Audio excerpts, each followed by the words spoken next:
Hello Brian, আশা করি সবাই ভালো আছেন। আজকে আমি বুটের ডাল দিয়ে হাঁসের ডিম রান্না করব। সেই রান্নাটাই আপনাদের সঙ্গে শেয়ার করব।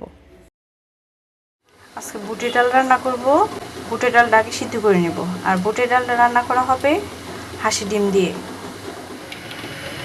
লবণ দিয়ে সিদ্ধ করে নেব। হাঁসের ডিম সিদ্ধ করে নিছি, ডিমগুলো সুন্দর করে ছুলে নিছি। অয়েল, পেঁয়াজ কুচি, হালকা ভেজে নেব। আদা রসুন বাটা, মরিচ গুঁড়া 2 চামচ, হলুদ গুঁড়া 1 চামচ, ধনে গুঁড়া। পানি দিয়ে কষাই নিব সুন্দর করে। মশলা সুন্দর করে কষাই নিব। টমেটো কুচি, ডালটা সুন্দর করে সিদ্ধ করে নিছি, ডালটা এখন দিয়ে দিব। মশলার সাথে একটু কষাই নিব।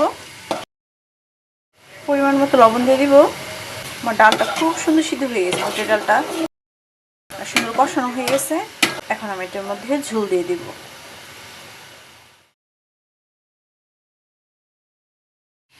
গরম মশলা গুঁড়া। ডিমটা আমি ভাজবো না, এভাবে দিয়ে দিব। ডিমটা আমি এভাবে কেটে নিছি যাতে মশলাটা ঢুকে সুন্দরভাবে। এখন আমি এটা তরকারিতে দিয়ে দিব।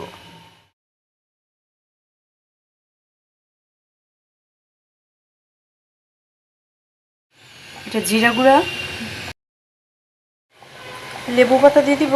লেবু পাতা দিলে খুব সুন্দর গন্ধটা থাকে, তরকারিটা খেতেও ভালো লাগবে। তরকারিটা হয়ে গেছে আমার।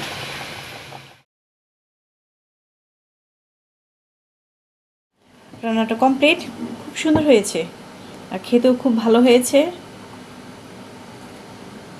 ওকে, ভালো থাকেন, টাটা।